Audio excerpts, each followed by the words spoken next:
the one that it's on me. It's my fault. Truly it is on you. Because you've clicked record and all the juice is out the tank now. Like, we're done. The juice is not out the tank. We're not going to be funny anymore. We've just done literally the funniest joke that we're going to do of the night. Okay. Play-by-play for the listeners is that... because unfortunately Robin is correct. Roll it back for us. They're right. We were just so funny and you'll never hear it again. But we can recap it for you. Is that before recording today, I went with the other roommates to an art fair. Actually a comics fair, but it's a lot. There's also a lot of artists like selling random things there that we went to last year. Here in Brooklyn, and last year I was there and I met this woman who does an art series called Send Nudes, where she exclusively asks queer people to send her nudes, and then she does art of them, and then she turns that art into like lighters and magnets and puzzles in certain cases. She's really cool, and the art is really cute, and her whole ethos is that, like, queer people should see themselves as art, and she wants that to happen, so she does that. So, like, last year after I met her, I sent her one, and then she did the picture of me, but I haven't been able to go to one of her showcases since then, so I've never seen the actual art in person. She sent me a copy digitally, but, like, I never got to like see it in person until today. So today I went and I bought magnets and she didn't have any lighters of me, which I was disappointed by because I did want a lighter. But I got magnets and I got stickers, and Robin was saying you should hide them all over the house. The hidden Dillins. But I did say that I put the magnet on the fridge and that I hope that no one is bothered by that because tough. It's on the fridge now. And then I said, oh, it would be, it'll be fun because people will say, oh, who's that? And they'll be like, oh, that's our housemate Dillin. And then Dillin said, oh, who's that sexy piece of ass? Who's that hot little slice? I said. Yeah. Yeah, people will be saying that. People will be and then saying I that. said, who's that hot personality? Who's that hot human being? Dillin then responded. Yeah. Who's that hot human being? And so now you're caught up.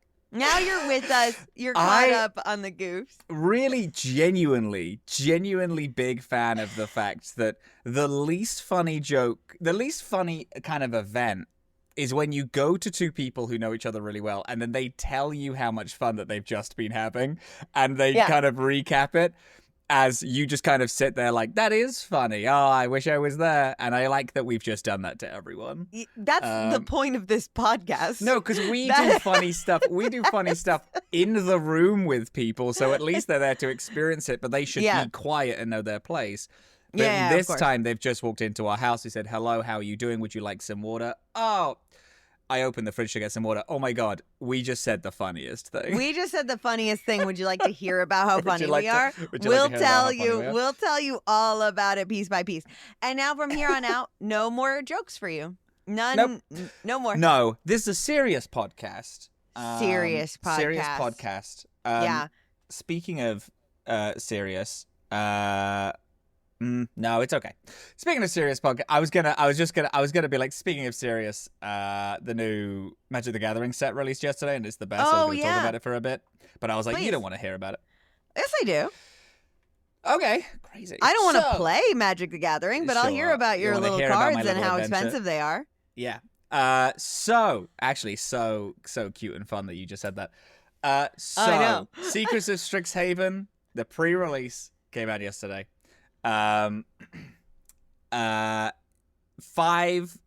schools of Strixhaven. They are, because of the current storyline in Magic the Gathering that's going on at the minute, all of the classic, like the actual characters of Magic are in Strixhaven in this set, but their colors are all weird because they're all kind of like alternate universe versions of themselves. So, for example, Liliana, who is the classic mono black planeswalker, in this set is mono white because she's a healer in a weird alternate universe of themselves. Raj, who is a which is a blue-red, is mono-black in this. Crazy. Oh, black-white. No, he's mono-black. He's black-white. Anyway, his colors have changed. All the colors have shifted, which means that they've done a bunch of weird stuff with the normal mechanics that you would find in each of the colors. So, red-white, which is normally artifact stuff, and a lot of, like, tiny creatures you're summoning, as well as, like, instant and sorcery spell damage, has a lot of recursion in it, which means that you playing with the graveyard a bunch, which is normally a black mechanic. And oh my god, is it the best shit ever? Yeah, it fucking rules. It's so good. Went to a pre-release yesterday. I was really excited. Kai and I went. We dressed up because we were going back to school, so we were the cleanest dressed people there. Oh my god, stop. Were you really? Yeah, we were. Kai had shirt, slacks, and a tie, and I had. Oh my god! I had a shirt, slacks, and a nice jacket. Kai said, "Is it too much to wear dress shoes?" And I said, "This joke is for literally you and me, and we've already done it, so kind of." we're like, "Okay, fine, we won't wear dress shoes." Got in. I bought 2 collector boosters, one for me, one for Kai, as a fun little like celebration of the fact that we've just gotten these cards on this pre-release. For those wondering, I wanted to go Wither Bloom. I ended up going Lorehold, and I'm glad I did. I went 2-1, which means I won 2 of my 3 sets that night. I almost won the third. The third was a close fucking game, but I wasn't able to close it. But in this collector booster, I pulled $100 card, and I was like, holy shit, this is a Japanese silver scroll foil printing, and it was very expensive. And then I took it to the people. Then I was like, hey, I'm not going to play this card because it's in red color that I don't normally play, and also it's in Japanese, and I don't need this. This is a collector's card only. Give it to someone who cares. And they were like, oh, yeah, sure. And they like, let's Google how much this is. And they're like, wow, okay, so this is way, way too expensive for us to trade it in right now. Wow. Like, they just fully denied me. And then I was like, okay, fine. And then I went back later in the night and I was like, okay, how about this? You just give me another collector booster, and then we just do this. We just do this little thing again. And he was like, okay, fine. Collector booster is $50. And I was like, whatever. It's a card. I'm losing like 30 fictional dollars because he was like, oh, I'll give you this and then you can have $30 in store credits to it. And I was like, sure. Anyway, and then Kai and I went home, and because I liked Lorehold so much, I immediately bought the Lorehold commander deck because it's also red-white graveyard recursion. Fidicia Valetti, beloved guest, is a Boros player and has been consistently mocking me whenever I say I don't like red, white, in Commander, and I just don't like those colors. And he was like, but every single one of your favorite cards is in those 2 colors. And I was like, yeah, but I don't know what to tell you. I just don't like these colors. And then, unfortunately, he's won. He's won with this set. I love it so much. It's the best colors ever. Lorehold is the best house. Woo woo. I love it so deeply. Oh, my God. Lorehold till I die. We bought a whole box, a booster box. It's the best shit ever. It's a great set. I walked home literally buzzing. I was so excited. It's my favorite set since the Final Fantasy ones. It might be my favorite constructed little box set. It's just so magical, so fun. I pulled gangbusters, not only in the pre-release, but also in the box. I've pulled crazy well. I have a lot of fun stuff. We have people coming around for Commander tomorrow, and I'm stoked about it. Anyway, there you go. That's Bobbin's Magic Minute. Thank you so much for being here. A new segment that we have decided to start. Bobbin's Magic Minute. No, it's great. It's a genuinely fantastic set. If anyone is even looking to get into Magic, I'd recommend this. The story's fine. but the art is really beautiful. They have this really great thing called the Mystical Archive, which they did in the original Strixhaven. The second time we've been to Strixhaven. Original Strixhaven had the Mystical Archive, which is they're just reprinting powerful, iconic spells from Magic's past to essentially stop scalpers from making shit tons of money out of it, Right, and also right. helping people get like just buff up their collection. Secrets of Strixhaven has exactly the same thing, but with a wider array because there is like a bunch of time in between. So there's just a lot of really good stuff out there at the minute. All of the art is stunning in the Mystical Archives. They're so pretty. My favorite Magic the Gathering character is Marina Vendrill. She is the owner of the Manor, Duskmourn Manor, which has been taken over by an Eldritch Horror. The Eldritch Horror, this is the story for Duskmourn, but the Eldritch Horror of Duskmourn was summoned to the house and was cursed to never be able to leave the house. So instead of trying to break this curse, Valgavoth just consumed the entire realm, expanding the house into this like endless haunted manor. So there's a realm of existence that's just one entire haunted house that is the entirety of Duskmourn. I love, and also Marina Vendrill cannot tell the difference between, she doesn't know, she's like trapped in this weird mind space where she's like, this is a normal house, it's fine. And then people are turning up being like, hey, so there's a lot of horrors here. It's a big horror set. I love it very much. It's a chock full of freaks. Anyway, and his name is Quintorius or Quintonius.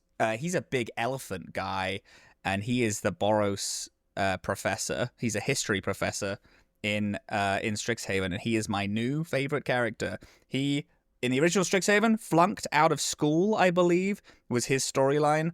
For like, he found, and he was too obsessed with history and wanting to find out all the secrets of it, found this old artifact, used it or took it, and then that was horrendous and they were bad, so he got kicked out of Strixhaven.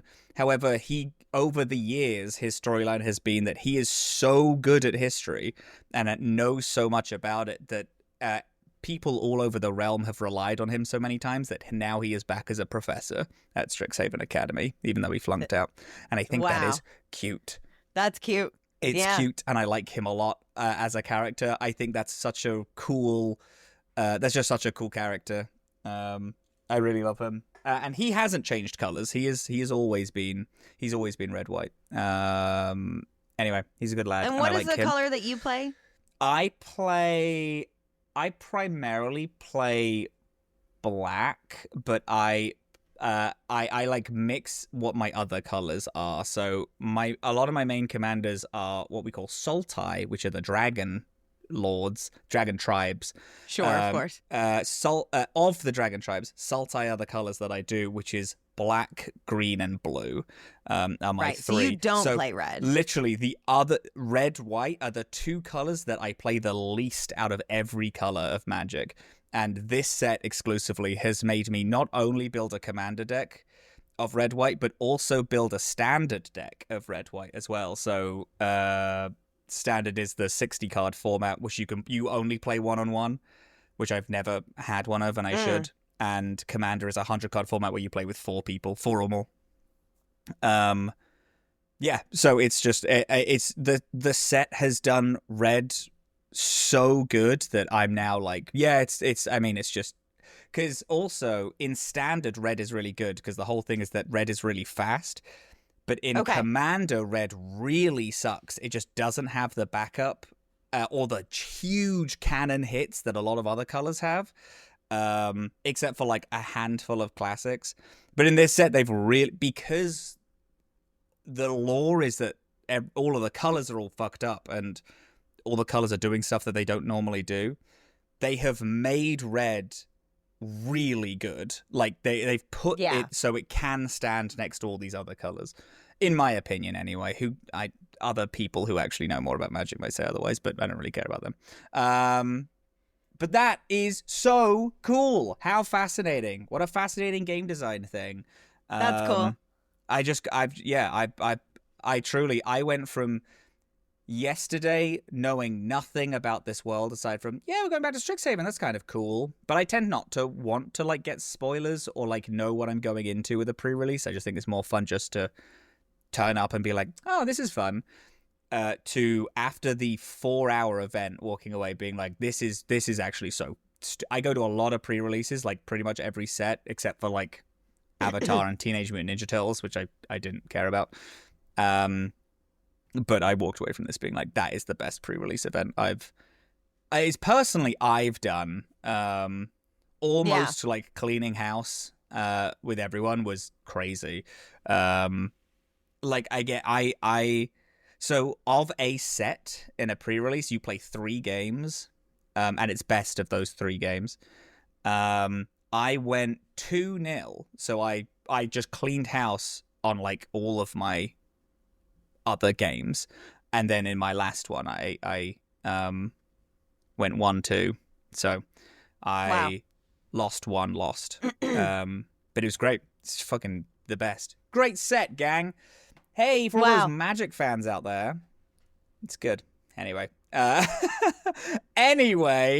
how has your week been outside of me doing Magic the Gathering? I just want to know. We just haven't spoken in a minute. So I I'm just know, it's interested. true. My week's been pretty dog shit work wise, but outside of work, not too terrible. I started a new book that I am obsessed with. Didn't you just finish it? I thought you I didn't just finish it. I just started it. In fact, so you tweeted that you something. I just tweeted that it's good, and with sad faces because this morning I sat outside and read about 6 chapters and then cried because life is beautiful. It got to me. Yeah. It's called The Last Mile in Sunder City. And it is a noir detective novel set in a land once magic.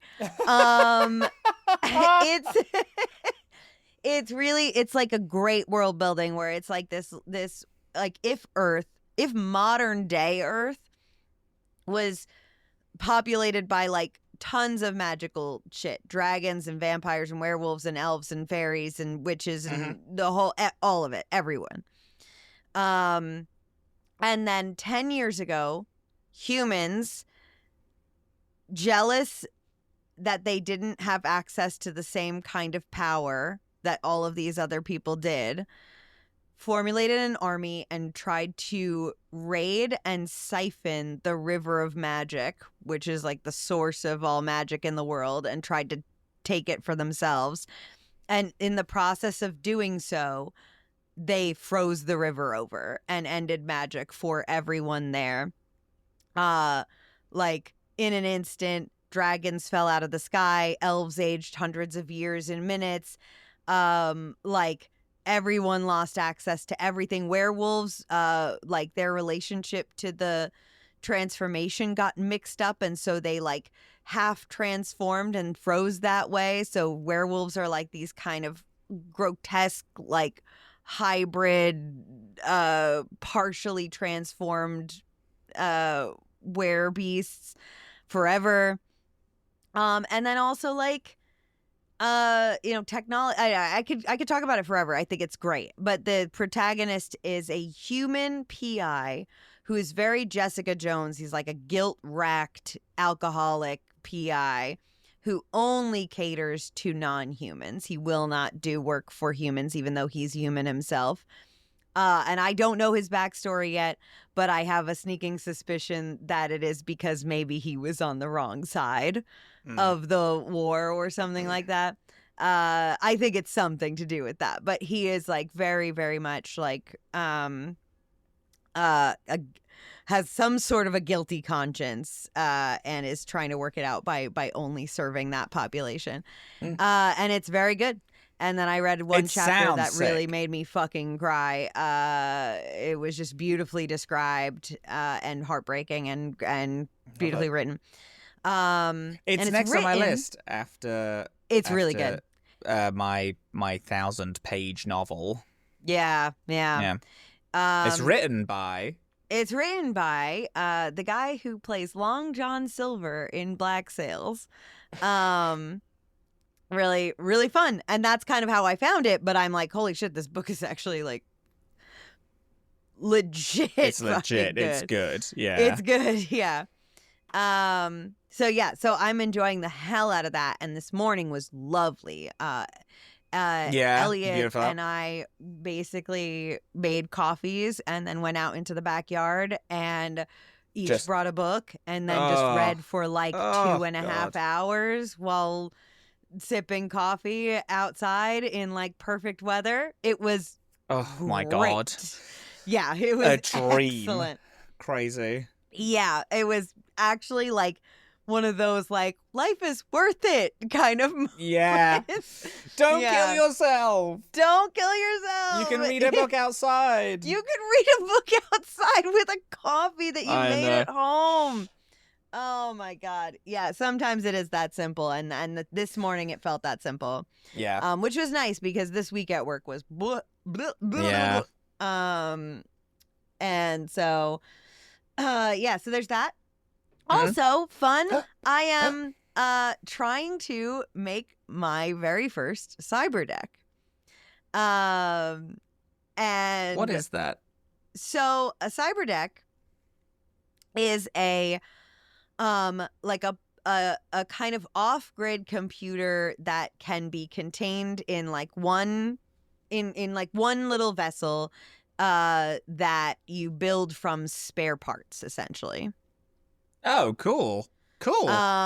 So what I'm trying to do is I'm trying to make a writer deck, which is just like, it's just going to be a word processor. It will not do anything else. It will not access the internet. It will just have an SD card that I can upload my stuff directly, and I can only use it to write. And that is it. Cute. So I have an old, functioning, but old and kind of beat up Kindle. And now that Kindle is kind of like, I think like stopping their support or something like that. I was barely, I haven't used it in years anyway.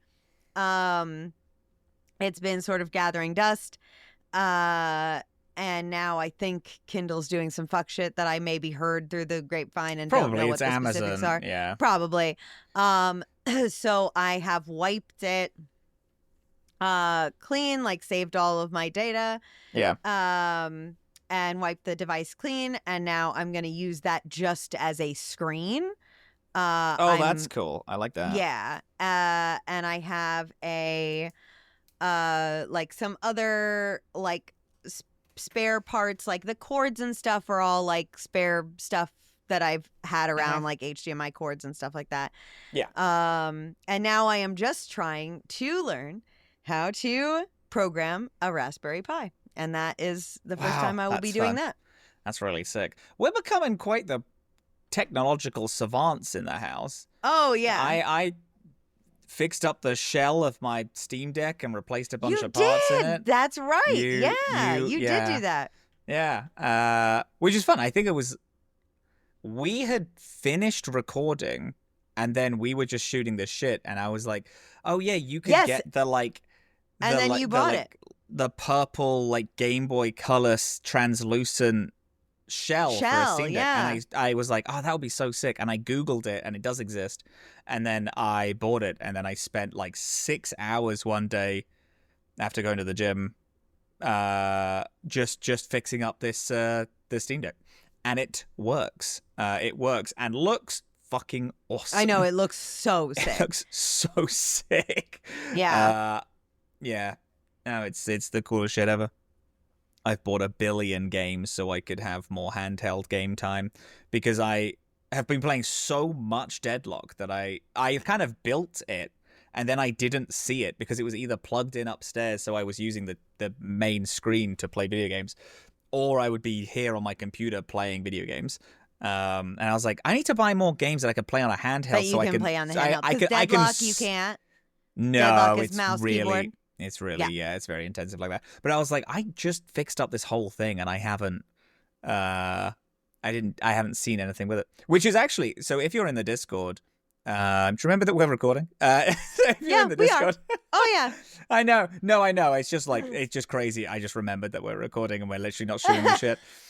In the Discord, I posted because me and Charlotte were talking, and she gave me it's like a 4x4 grid of video games that you like. Oh yes. Best yes, soundtrack, the like favorite best, game, most overrated, best exactly. art. It's like a bunch of different things. Yeah. And she said, you told me this, but yes, tell the people. I filled it out. I sent it to the Deadlock server that we all have, and they're all like games people. So then they were filling out the grids with games that I'd never even heard of, and then I posted it in the Dorkspawn server, and then a bunch of people filled it out. A lot of which of either games I haven't heard of or games that I haven't really given a chance before. So I was like, sure, whatever. So my Steam library has gotten juiced. Yeah. Truly crazy. Let's see. 1, 2, 3, 4, 5, 6, 7, 8, 9, 10, 11, 12, 13 games I bought from people's recommendations. And I've been like chugging through a decent chunk of them. Oh, have you really? Yeah. Because that's so recent too. That's cool. It really is. However, today, actually, this is actually fun because this is something that off mic I would have talked about anyway. Downloaded a game called Esoteric Ebb, which is so a lot of times when people make video games, there's like, oh yeah, this is inspired by this game, and you can kind of see the bones of it. Esoteric Ebb is Disco Elysium in every oh yes, you were telling me about this. Right. way, except that it's fantasy. So instead of like these like kind of nebulous personality traits that are speaking to you, it's also, when it's like it's fantasy, it is Dungeons and Dragons. Not in like oh yeah, it's fantasy, it's based on Dungeons and Dragons. I'm talking like there's like 3rd level necromancer spells. There is like, you know, they're talking about things in a way that's like, this is like, I'm worried that they were going to get in trouble about how clearly this was just a D&D game. But it's also fun because it's so stupid hyper political.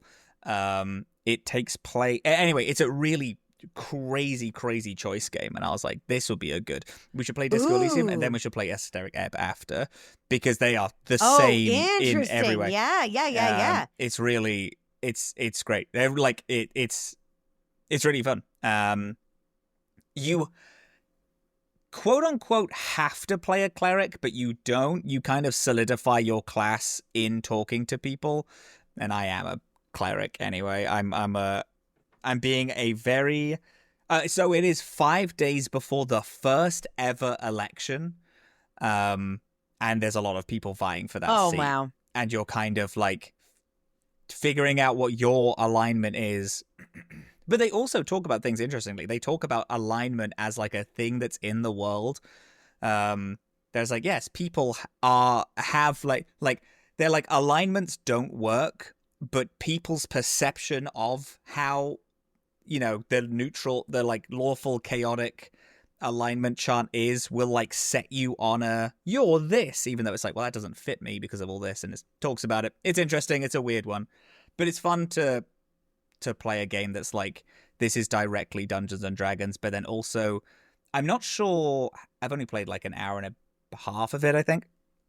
I'm not sure how much is like a hard critique of it, or how much is like a, you know, just kind of, yeah. This was this guy's world, and then he kind of put it into a video game. But it's good. It's fascinatingly well made. Yeah, no, that sounds really cool. It's cool. It really, really is. I really like it. Anyway, speaking of video games, Dylan, what are we fucking doing? My name is Dillin, and I've never played. Wait, I've played one Fallout game. I've played Fallout New Vegas. Hello, beautiful people. My name is Bobbins. I have played Fallout New Vegas 100,000,001 times. And this is Dorkspawn, where we talk about video games like a book club. You would be remiss if you wouldn't be remiss. I would not chastise you if you didn't know that this is a video game book club, considering the last 30 minutes of recorded time where Dylan and I just kind of spoke like we were on a call. Yeah, tough. We have just finished Fallout New Vegas. Before we get to the finale, is there anything that you did? I kind of have to talk about a lot, so I'll kick us off a little bit here. Let me see where my notes are. Okay, so basically, if you remember, before we started on doing the DLC pathways, there was a lot of stuff that Robin already tackled that I was having such a tough time with the game itself that I had not got into, or like that I had gotten to but wasn't able to finish or like get through in order to do it. And so there was some stuff that I definitely needed to do before going into the actual final thing. So I think the number one for sure was that I needed my gang back. I was so tired of having my gang taken away from me. Namely, my gang is and has been through the end, Edie and Raoul. That is the that's the team. That's the Love juice right there. And Edie does mention Eddie, and I didn't write down exactly what happens, but just wow. That's pretty fun. There's like a mention that happens, which is cool, from the last DLC that we did last week. And then did I do this first or second? The first thing is that I wanted to get more oh no, I didn't do it first because I didn't have enough. I wanted to do Raoul's personal quest because I knew I wasn't gonna have time to do every companion's personal quest, but I liked Raoul the best, I think. And I wanted him with me in Endgame. So first things first, though, is that I went and pulled the plug on Mr. House. I can't believe he was still alive. That's crazy. Yeah. That's so fun. Yeah, I just was like, oh, sorry, I forgot to unplug you. Sorry, I forgot to just fucking unplug you. That's so fun. And you did you know that he was just a decrepit old man? No, I had zero clue. Love that. No. And that's like, fun. No, I was like, oh, this is easy. I love this. I love it. Yeah. Great. Yeah. and now you're dead. Great. Love that. The I had to go back. Oh, maybe this was first, but I had to go back to the bunker that I couldn't get to, Mr. House's bunker. Fortification Hill. Yeah. Yeah. Hadn't been able to do that, so I had to go back there. I decided not to upgrade the Securitrons. Sure. Yeah. Cool. Which I feel like I'm supposed to be upset about, but I'm not. And I guess I mean, that's fine. Yeah. So there was that. Okay. Did that. And then I think by around here, I was able to like cycle through Raoul's dialogue and get his So were you personal able to walk through Fortification Hill, or did you shoot your way through Fortification Hill? So it seemed way less bad than the last time. Yeah, because your level is now juiced. My level's now juiced. I don't know. Maybe I might be overthinking this. But I felt like it was less.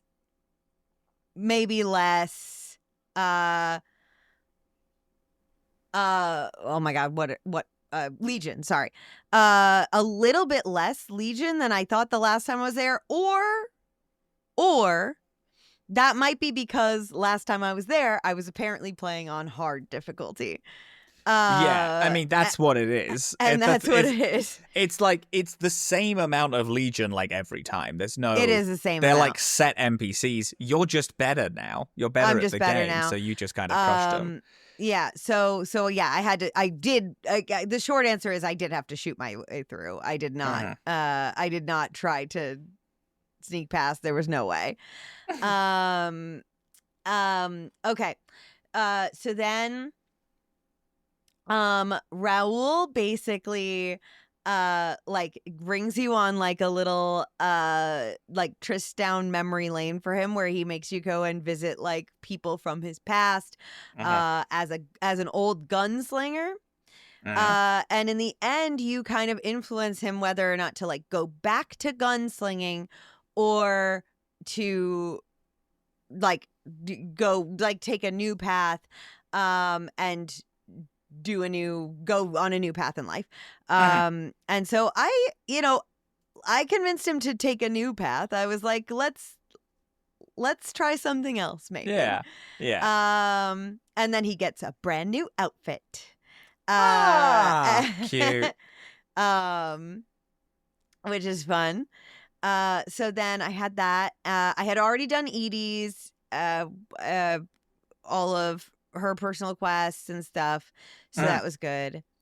And I did a couple of other things. Like I wanted to meet everybody in the factions to make sure, because I had decided that I despite your warnings about it maybe being a tough or complicated ending, I was like, I just don't think that I cannot imagine a world in which this character Ace would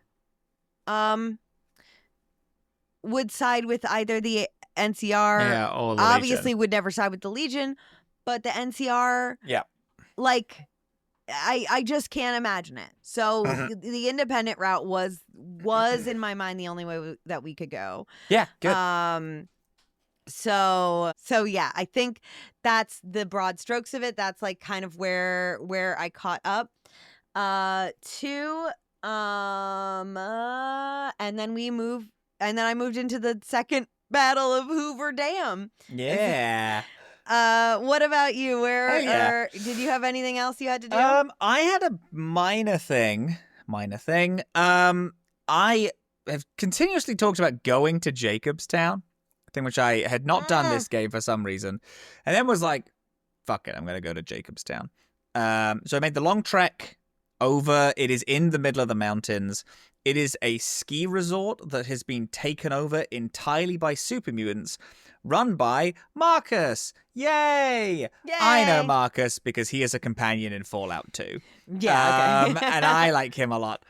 He's a really interesting companion. He's a super mutant who was part of the lead villain from Fallout 1's army, the Master. The Master was creating a bunch of super mutants. He's the reason super mutants exist in the first place.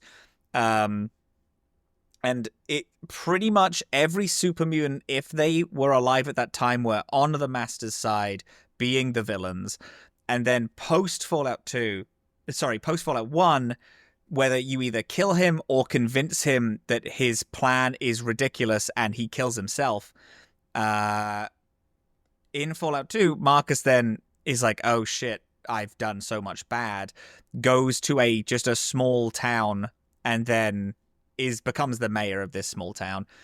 The small town has humans, ghouls, and super mutants all living together and working as a collective. And then if you get the town in such good standing that the town is like it's self-sufficient and can run, Marcus then agrees to leave with you. He's an optional, as all of them are in Fallout 2, all optional characters to bring along.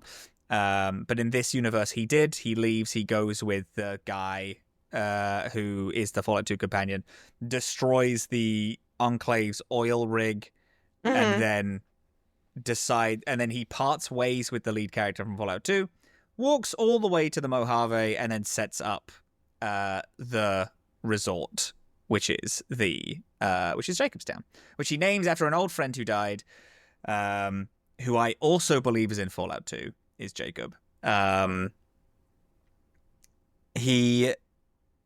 idea is that it's just a safe haven for all super mutants. So there's a bunch of Nightkin there, and there's a bunch of super mutants. There is your final companion, not final companion. There is the final companion that you can pick up in Jacobstown called Lily, who is a super mutant, or a Nightkin. She is a grandmother who got turned into a Nightkin super mutant and has kind of gone crazy, obviously, because she's been alive for hundreds of years. I just want to say I'm really excited by this. I feel like I was thinking that I didn't encounter Nightkin enough. Like, yeah, this is great. Anyway, keep going. I'm happy for this. Yeah.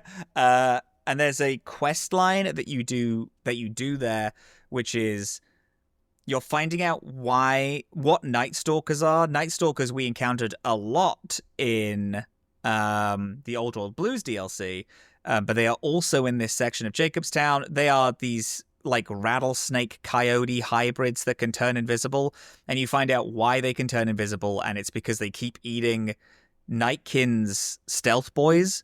After they kill Nightkin, they can then turn invisible. And you find this because there is a human scientist, the only human in Jacobstown, who is trying to find a cure for the Nightkin's like psychosis that they go through, or extreme paranoia about stealth boys,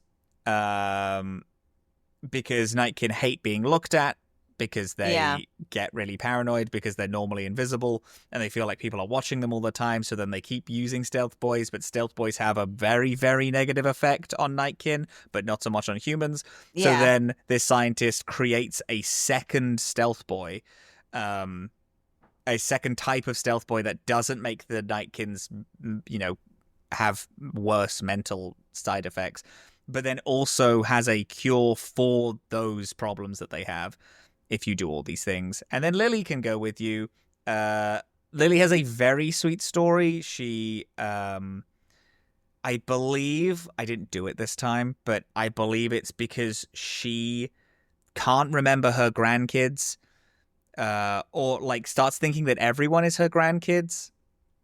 And you kind of make her have these lucid moments, and then you can you just kind of walk through her life as a human, and then her watching everyone that she knows die and becoming a Nightkin herself. And then, where she goes up to here. So you kind of walk her through that life. It's cute. That is cute. I didn't have her with me for a lot of the time because I'm evil. And every single companion has left me. Oh my God, that's right. I totally forgot. Yeah, that happened before we went into the DLCs. Yeah. Oh my God. Yeah. So I, after doing all this, decided to do a bit of a Dragon Age Origins, where I finished this game twice on 2 different playthroughs just to see what the differences were. Soldier, I'll tell you what. Originally, I went to Fortification Hill. I decided, yes, I'm going to join with the Legion, and we're going to do this together. Holy shit. Wow.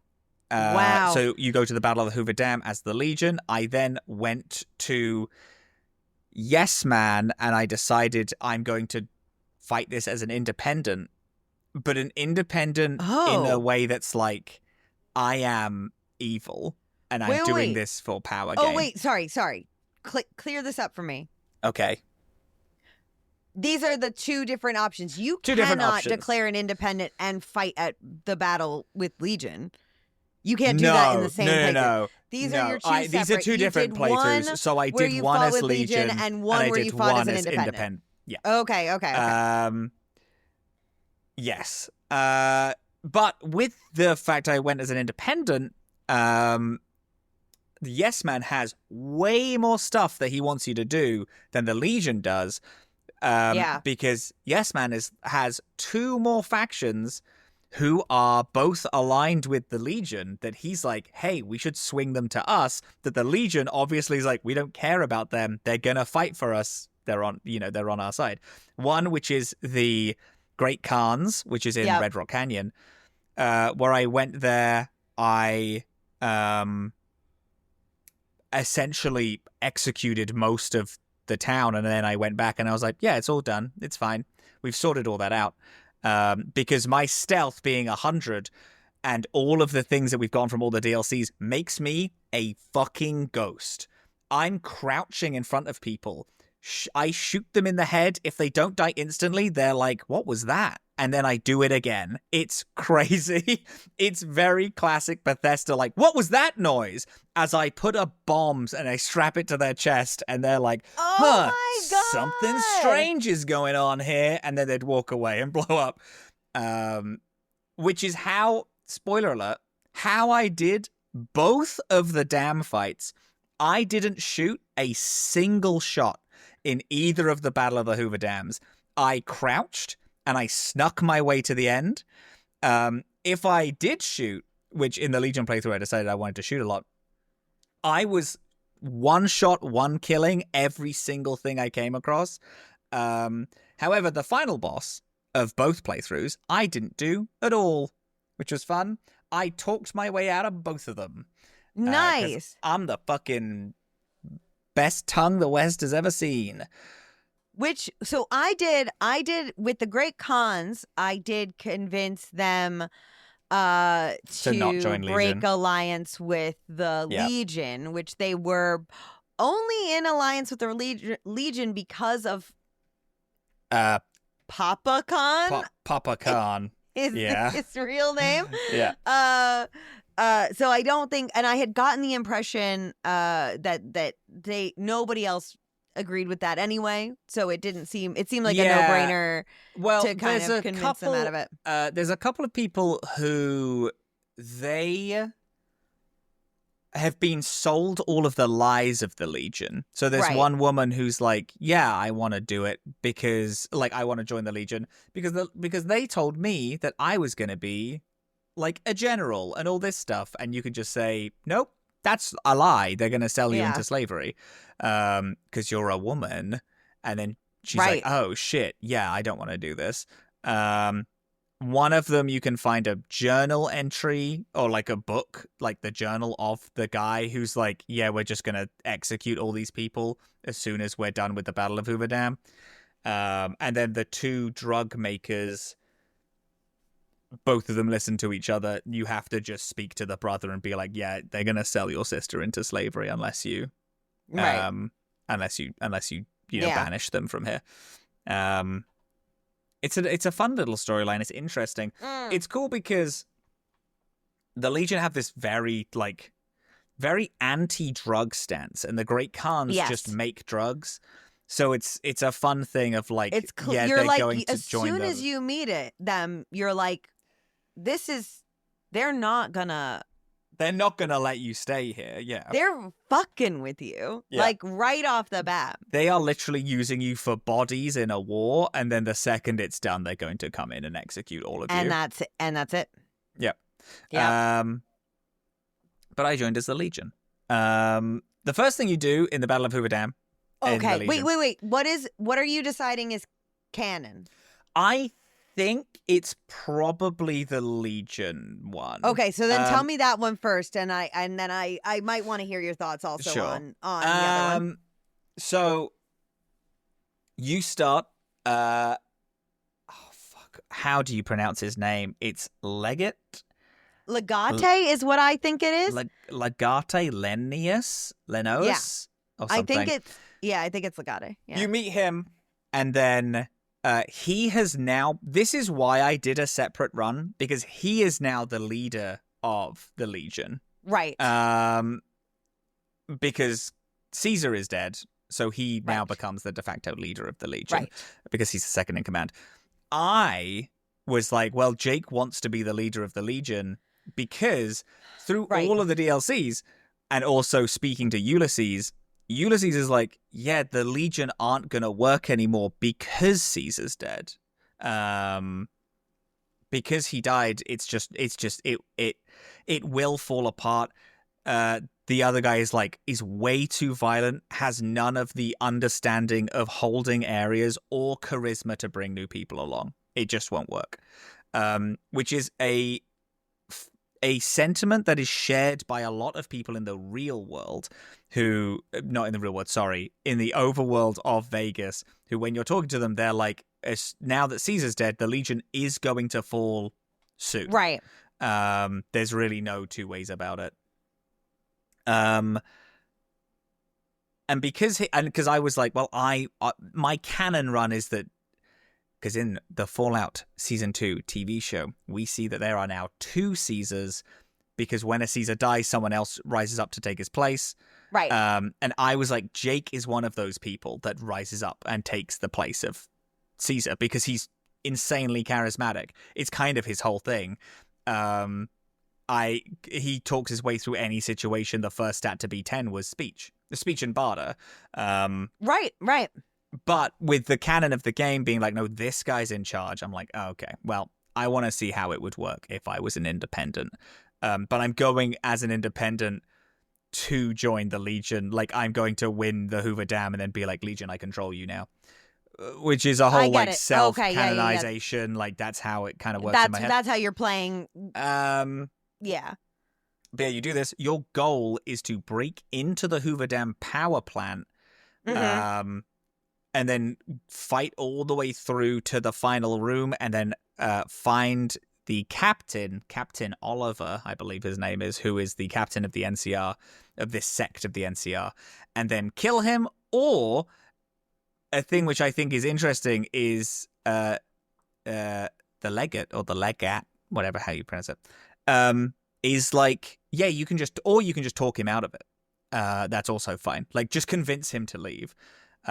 Which is a move I didn't foresee for the Legion, but I think it's interesting that he's like, yeah, I don't mind if he lives, as long as he just leaves Hoover Dam. I used all of my stealth boys and my absolutely outstanding stealth to literally crouch walk in the entire way to the power plant. Shut up.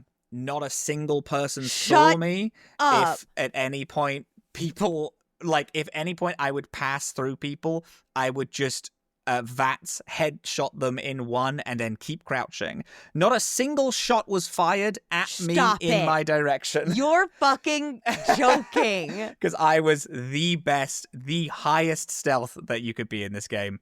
I didn't know that this was possible either. It was very fun. Literally, oh my God.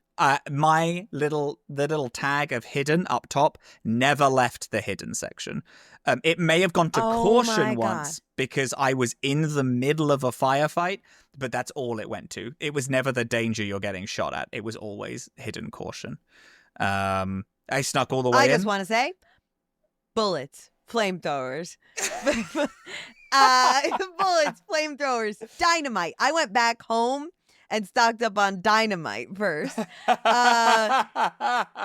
Can only be described as a chaotic mess to get into this power plant.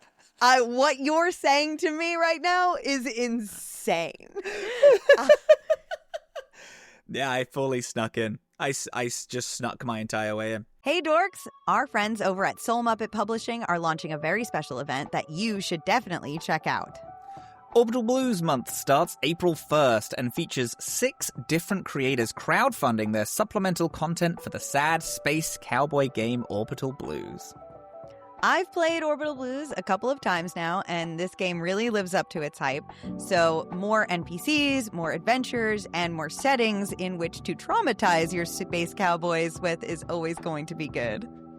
And each of these campaigns will come with a single from Incredible Behold, who has already created the bass soundtrack for the game as heard on My First Dungeon, and will come with a custom sticker related to each new project by Joshua Clark.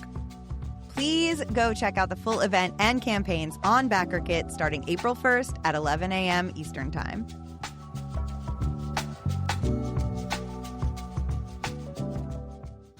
Your next favorite game is on My First Dungeon. Hello and welcome to My First Dungeon. Hello and welcome to My First Dungeon. Ho, ho, ho, and welcome to My First Dungeon. From sad space cowboys. Kumari takes out a lighter from their pocket and goes, "This bar's next." Hell yeah. Hell yeah. Let's go. To death metal Viking cats. Hello Kitty, you see Melody Tuffington flying through the air, jacked as shit, massive legs, to horny snowmen? The sad part is that Joshua never gave Frosty a penis. No. And everything in between. It was a dark and stormy night. We've got something for everyone. You're a special Gertrude girl in a special Gertrude world. Happy birthday, happy birthday. I'm not a skeleton. Learn the game, then hear it in action. That's Snake Eyes -2. That's a 0. Snake Eyes, that means that we have our very first plot twist. Anytime somebody rolls doubles, we get a plot twist. So grab some headphones. And get lost in a story with us. I'll be honest, I don't know all the rules of it. We'll kind of figure that out as we go. But do you want to just play? I've got some great stories to tell you. And remember, If you're having fun, you're already doing it right. Oh, fuck!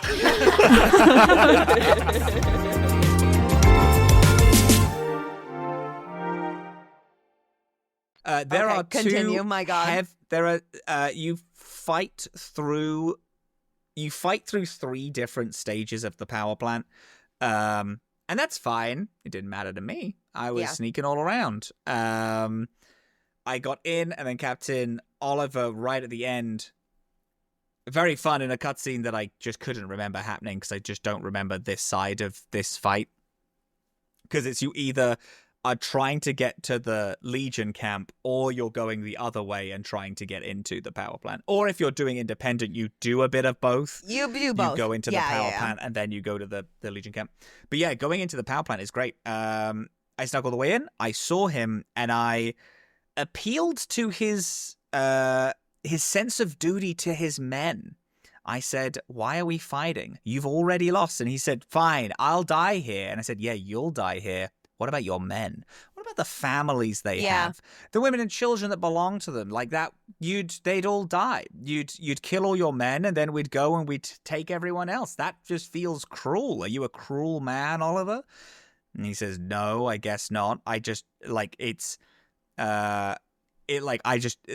is the most important thing the NCR has. I'm like, sure. Why don't you leave, regroup, talk to the NCR? And they're like, well, the NCR will never take this loss. I'm like, hey, that's fine. You and your men leave with your lives. Isn't that nicer? And he said, yes, I guess it is. And then runs away. And then I turn around and I'm like, the Legion won. And the Legion are like, yay. Whoa. And right, then I have because that's all that you needed to do. Yeah. And then I have the closing remarks that happen at the end of every Fallout game where it shows you every single decision that you have had. Oh, yeah. And the impact. Crazy good that they do that, actually. I thought Really? that was cool and way more comprehensive than I expected it to be. And that's the thing. So it's I'm really, really glad that we got to this point because I think, especially in games like this, you have your Oblivions, your Skyrims, your Elder Scrollses, and it's like, when people say, oh, Fallout New Vegas is just about making choices all the time, it just doesn't feel like it is until you hit the end and it's like, hey, it's not even everything. They don't run down everything. They run down a lot of what you've done. But if you, there are choices that I know we've made that haven't got these closing remarks on. Because when I went independent, I got different ones because of other choices. It was like other things just took precedent over things.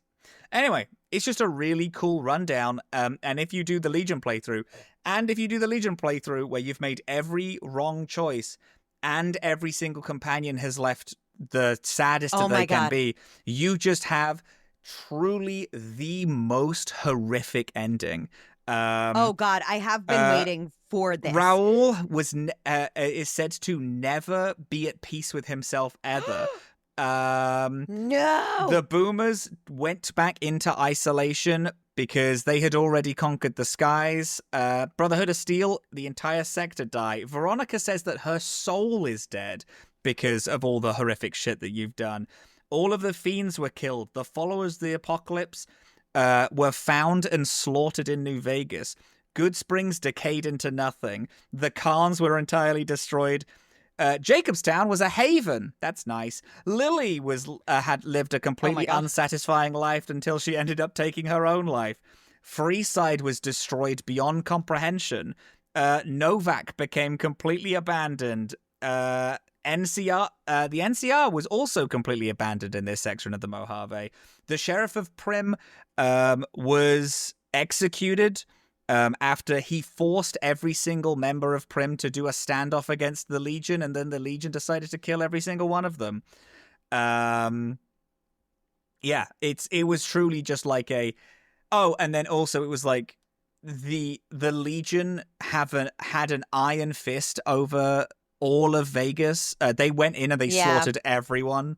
They shut down the Strip because the Strip was just frivolous, all this frivolity and stuff. And unless you follow strict Legion rules, then what are we doing here? However, it does say that they don't hold it forever, because the Legion without Caesar has no knowledge of how to hold things, but also the Legion is stretched way too thin, and that type of fascism just breeds rebellion, and they don't hold it forever.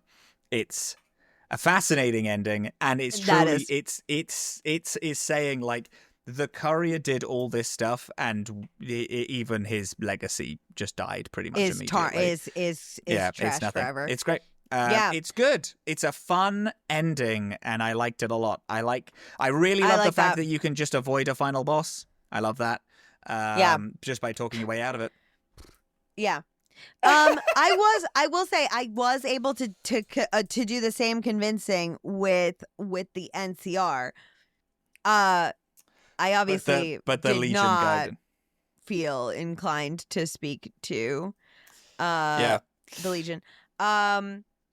But overall, that battle was a bloodbath with many deaths on many sides, including my own a couple of times. So, with the independent ending, you have to go into the Hoover Dam, and you need to pick what you want Yes Man to do. He can either wake up all of the Securitrons in the fort, and then they will slaughter all of the Legion and then fire their way inward throughout Hoover Dam. Or you can blow up the dam so nobody can use the dam. The objectively horrific thing to do, because then all the power is gone. Exactly. I picked blow up the dam. What did you pick? Yeah, of course you did. No. We raided with the Securitrons. Yeah. It's pretty cool fighting with a bunch of robots. I like that. Yeah, I mean, it was pretty cool. I feel like I would have gotten a better lay of the land if I was better at this game. Because I did feel like I was fighting for my life. In a stream of chaos. The entire time. Yeah. But it was cool. So here is what I was really nervous about, because weeks ago, before we started to do the DLCs, and it was like I was leaning towards doing the independent, you were kind of like, the independent is like really like it's hard. It's hard to successfully do. It's hard, and it's like maybe not a good ending. And so like I feel like the parts that in my ending slides, because in the end, you defeat the NCR and you defeat the Legion, and you like you get sent like people from different factions that that you've done quests for. So like oh my god, who did the Great Khans sent people. I forget who else sent people, but you are not like of the groups that you have helped. You get people from them, which is cool. Also, love that. I think that I had probably a harder time because I don't think I did as many as I could have. And I Sure. think that I was a little short. Which is fine. But then okay. Blah, blah, blah, blah, blah. So then at the end, after you have like declared an independent New Vegas, the basically like it's described that like chaos breaks out into the streets for like a while. Yeah. Then they're sort of like, But they all and then kinda settle everybody kind of like settles down after a Yeah. bit Yeah. and like figures it out. And then you, and now for me, for my career, for Ace, was recognized like for freeing New Vegas, and for having like broken tyranny and that freeing us from the control of the NCR and Legion for good or whatever. So very genuinely, That's not bad. That's pretty good. That's good. Chaos That's in fun. the streets for a while, anarchy in the streets for a little while, Yeah. but ultimately People just calm down. good outcome. We also, That's good. I got That's a great. slide that I got a slide about Tabitha. Yeah. At the radio station where you find Raoul, yeah. Right. The rest of, well, I guess it wasn't about Tabitha, but it was about Black Mountain, and it was about like the other Nightkin journeying to someplace, name that I don't remember. Jacobstown. Oh, to Jacobstown. Okay, cool. Yeah. So they're all trying to find Black Jacobstown. Mountain, they talk about Jacobstown a lot. They like ended up like Neil stays there and funnels people to Black Mountain a lot. That's Wow. kind of his journey. Awesome. Raoul made peace with life. This is, I think, the only. Oh no, I think I got a slide about Edie too, but I think this is the only companion I got a slide about was Raoul because I finished his full quest. But like he's made peace with the idea of growing old. Love it. Love it. We love. Oh my gosh, any more important ones? There were so many. And I didn't take great notes, but That's there okay. was Good Springs. Good Springs is great. Good Springs is a great town. Love that. Becoming What a else? tourist attraction. People go to Yeah. see where the courier died and rose from the dead, Yes, that's it. which is pretty fun. Mm-hmm. The Great Khans.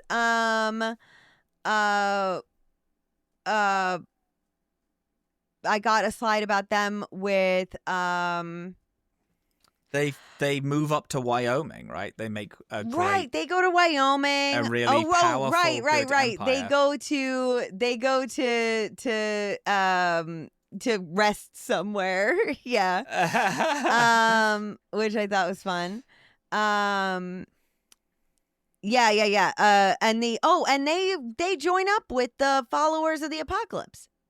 Yes. Yeah. It's cool. Which is cool because I did like them too.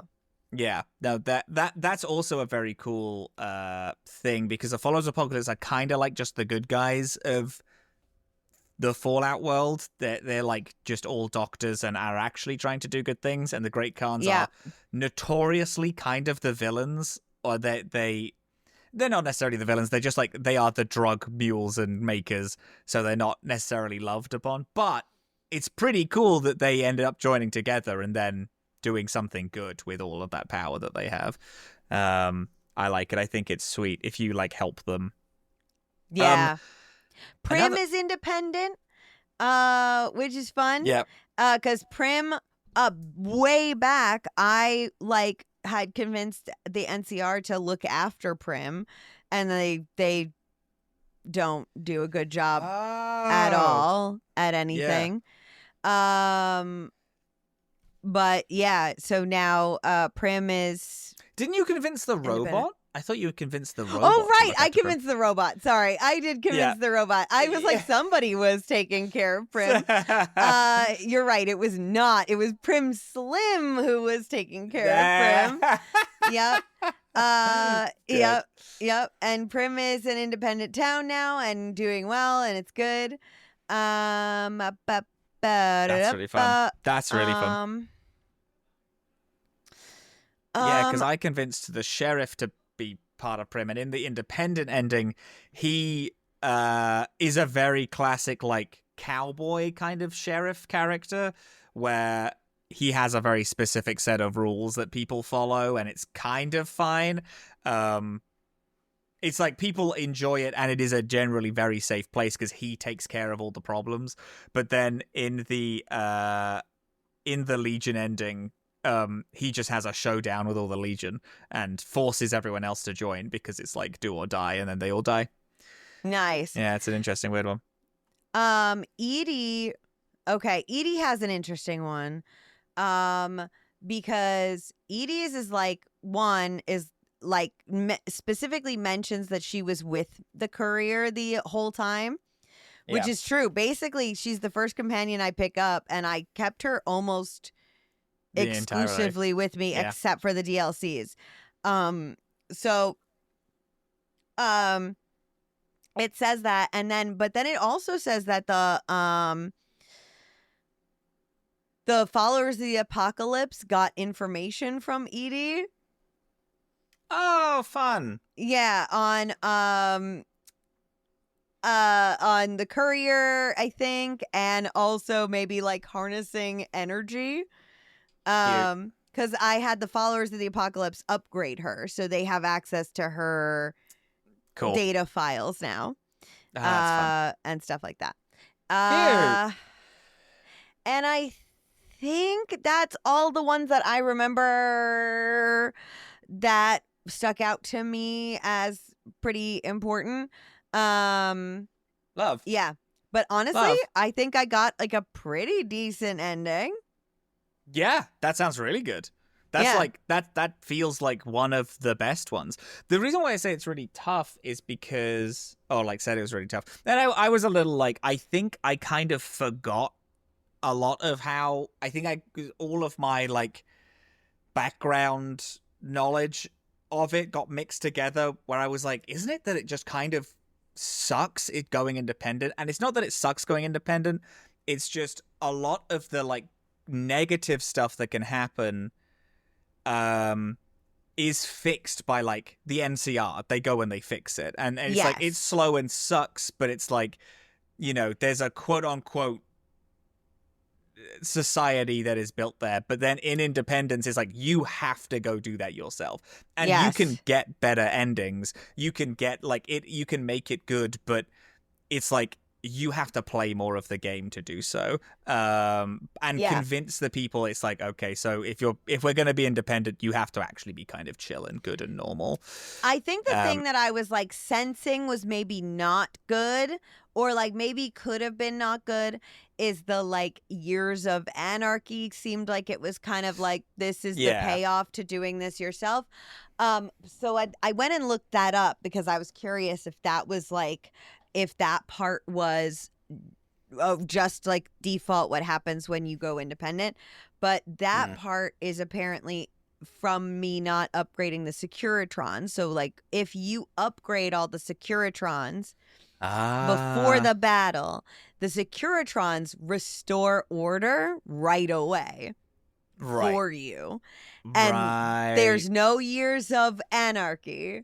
But and it what I read at least doesn't say that anything bad happened necessarily, but like the idea that a bunch of these armed robots restored order immediately after you kind of like destroyed all that infrastructure does feel like it's implying that this was pretty bad in a Yeah. different way. So I was like, okay, I feel comfortable with the anarchy in the streets for a few years. Yeah. Yeah. There's also a very minor thing of going independent.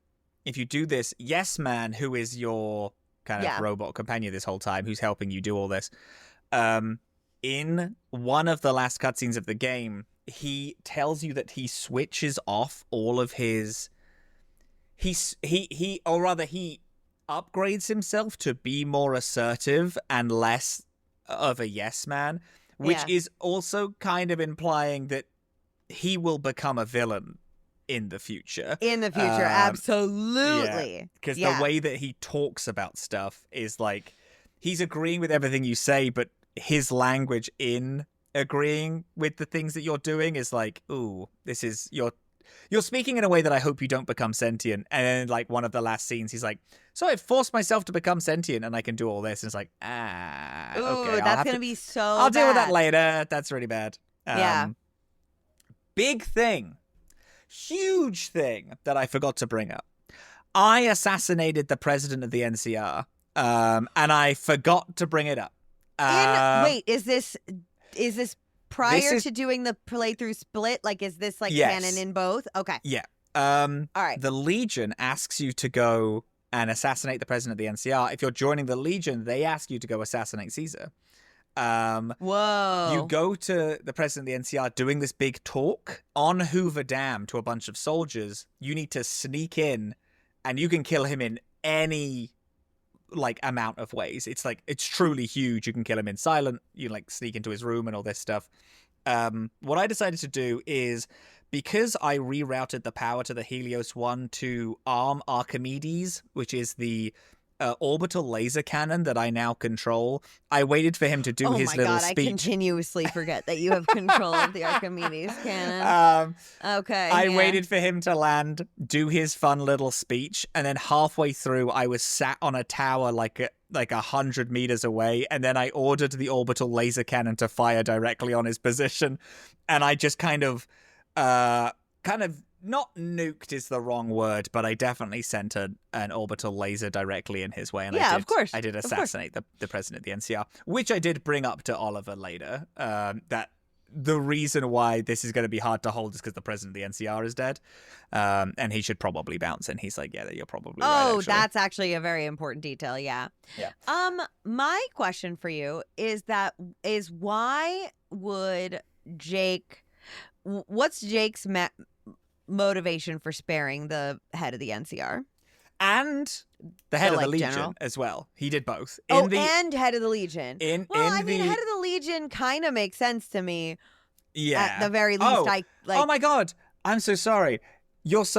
Thank you so much for bringing this up. I actually didn't spare the head of the NCR. I got my Securitron robots to throw him off of the Hoover Dam. After you convinced him to surrender and spare all his men? Yep, to stand down, I got my Securitrons to, much like Joshua Graham. Just like Joshua Graham. I covered him in tar, set him on fire, and then this is threw him off fun, but this doesn't seem like Jake. I'm putting a pin in this to ask why.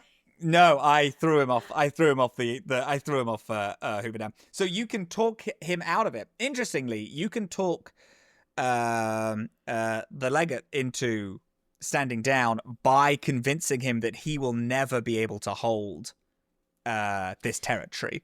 Sure. Which is a very fun check. You need 100 barter. You do not need 100 speech to do this. You can't convince him with 100 speech. You can only convince him with 100 barter by convincing him about trade routes and knowing stuff about Legion history. I don't even think I saw that option. I don't even think that appeared for me. I have no barter. So much. And then, but you can convince Oliver to stand down through 100 speech, which I did. And then after he stood down, him with his like lines of NCR troopers, NGR rangers, I can't remember what the dialogue choice was, but I told my Securitrons to take him to the top of Hoover Dam and throw him off of it. Because no one was able to stop me at that point. I went drunk with power. I was the most powerful person in all. And the independent ending, if you're evil, comments on the fact that you are literally the most powerful person in all of Vegas. Holy shit. And it's way more of like a everything, like everything went just horrendous. Yeah.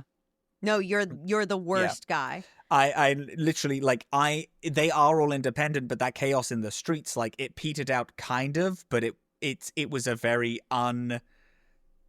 unstable Sure. petering out of Yeah. power there. And Is there anything like on your end sides about how the people of New Vegas feel about the Courier when you do the independent one?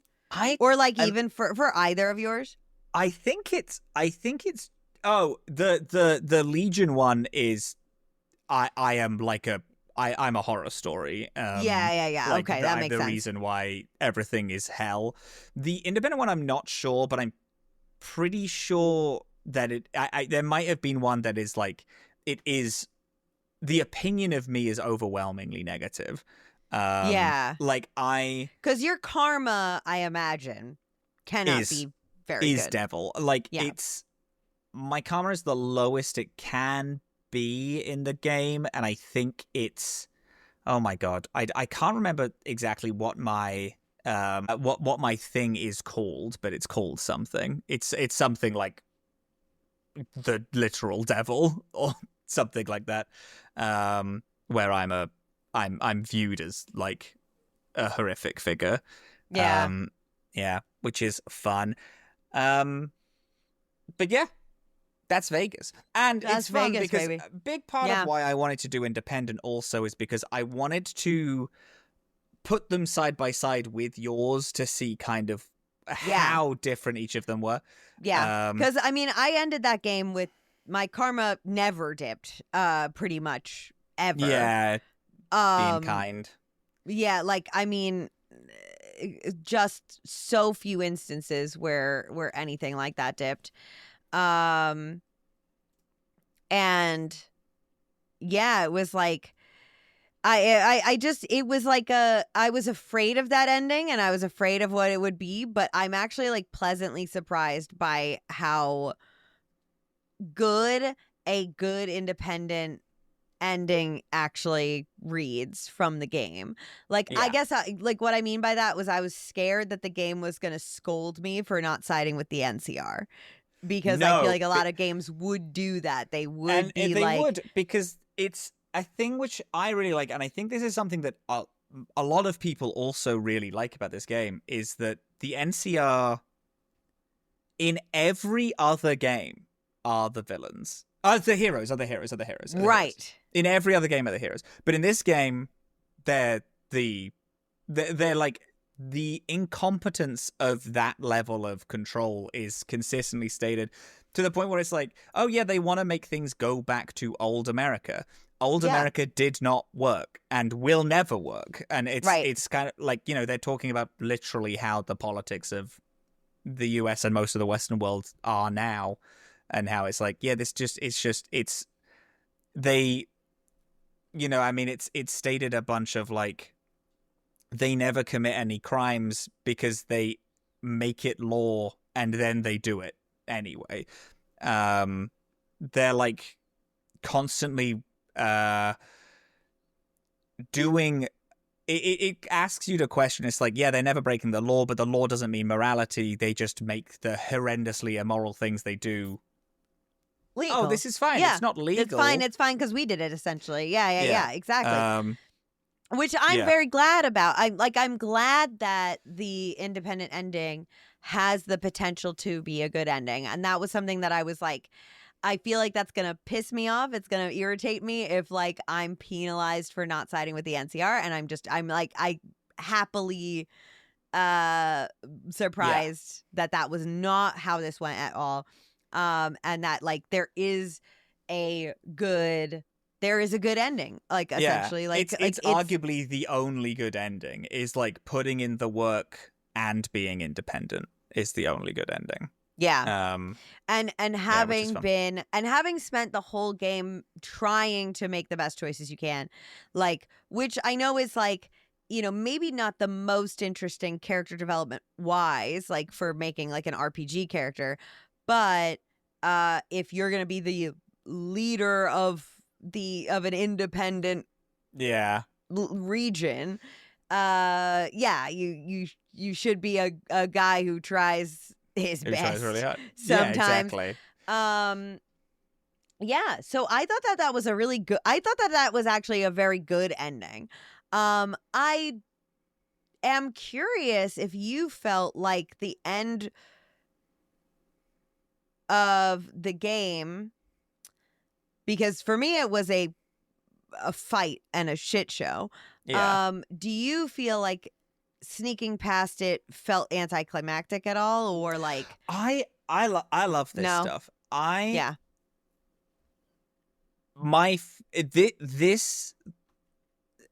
This is a thing that Fallout does that other games also do. I'm not saying that this is a super unique thing.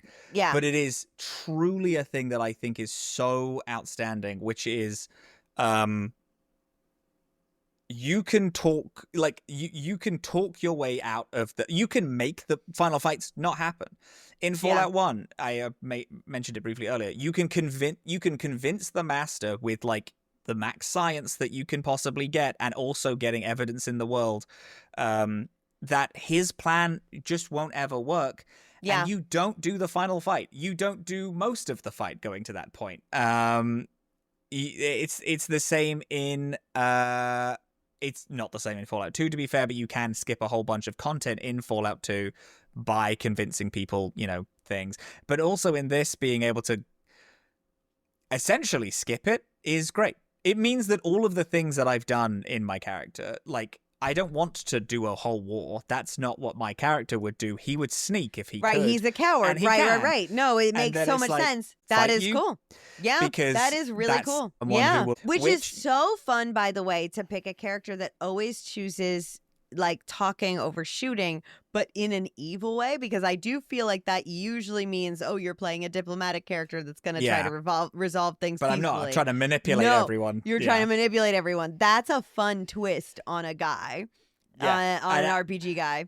I had a lot of fun doing an evil run in this. I faltered a decent chunk in it because a lot of the quote-unquote most evil options do skip a lot of content. And also in the Lonesome Road, it's like I'd never played this before, so I actively didn't do all the... Because I was thinking, I was like, why didn't I bomb everyone?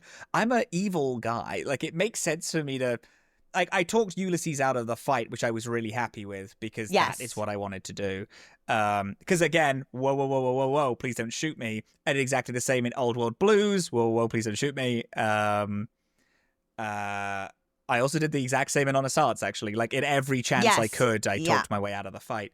And I faltered a lot in it because it was kind of hard to make a lot of those choices and also have it interesting to talk about later. Which I think it has been. I think it has been. I think it's been a cool, like, a juxtaposition to having, like... interesting switch.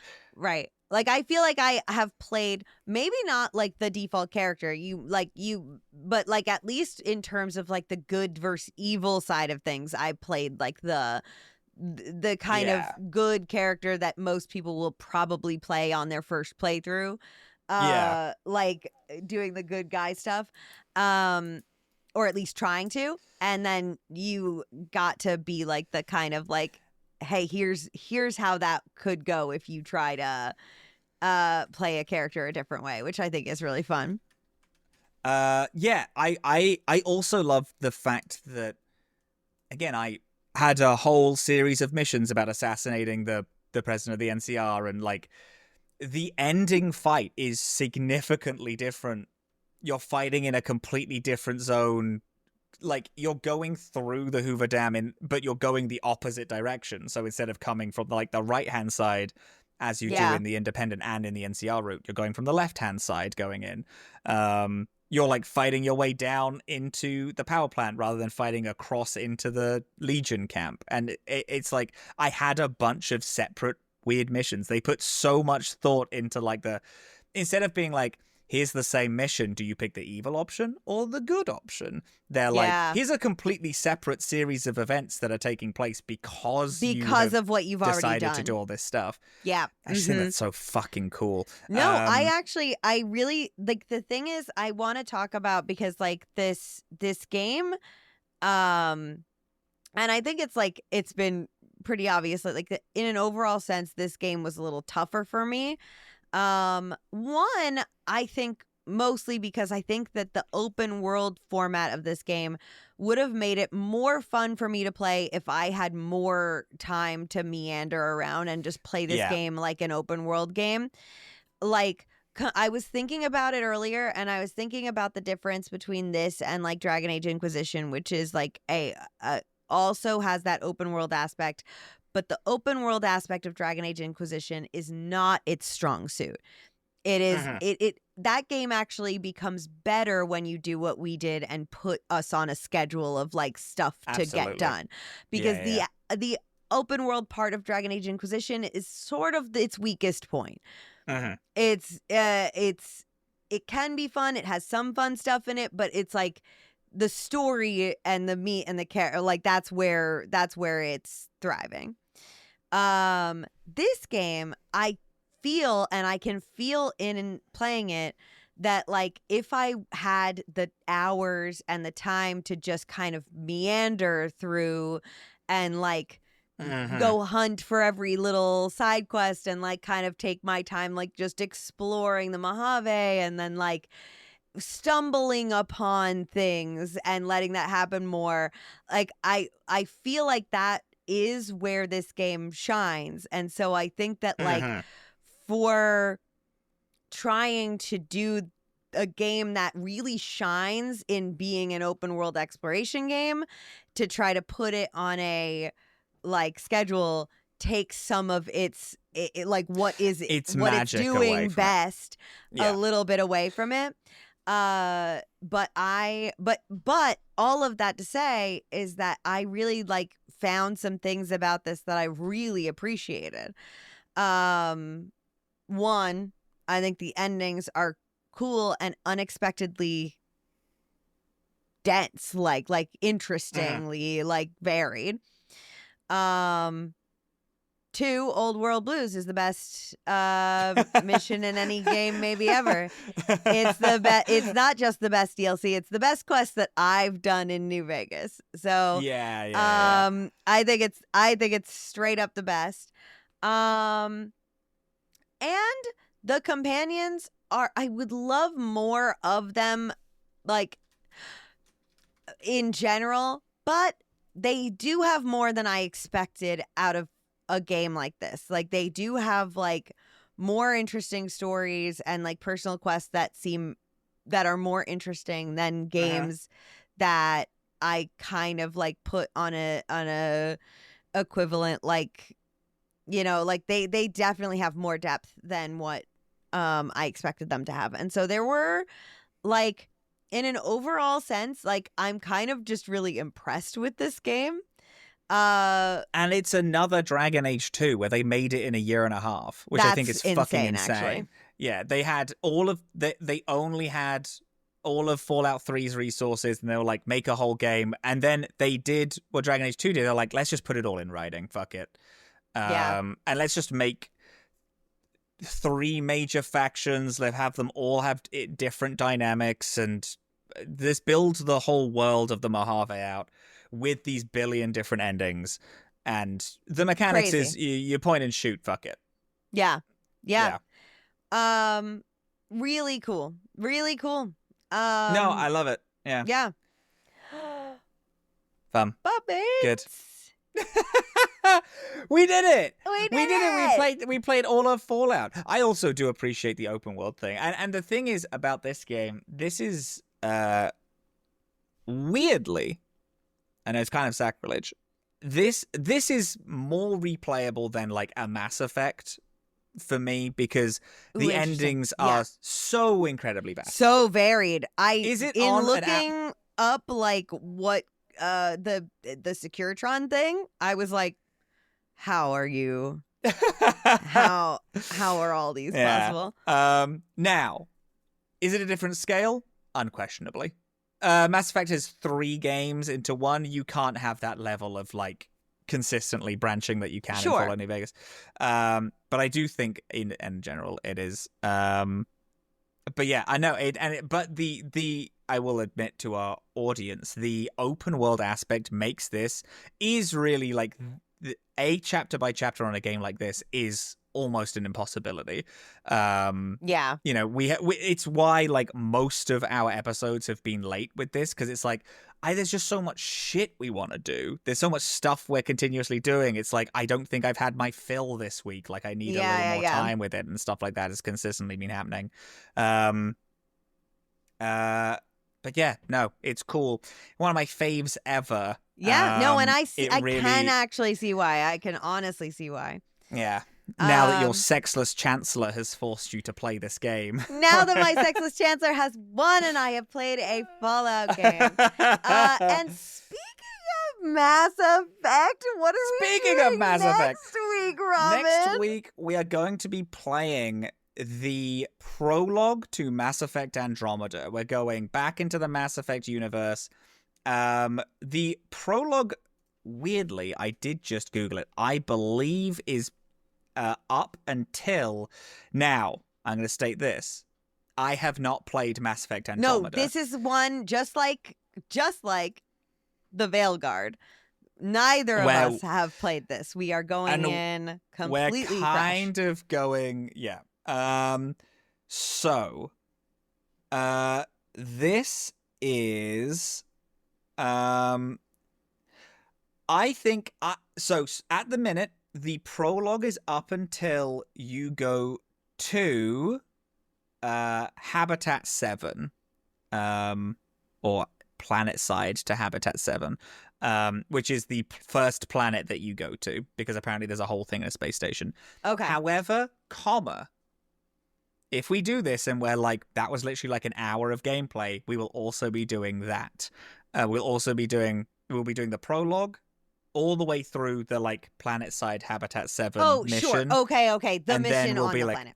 Yeah, and then we'll be like, okay, that was the actual mission, and that's it now.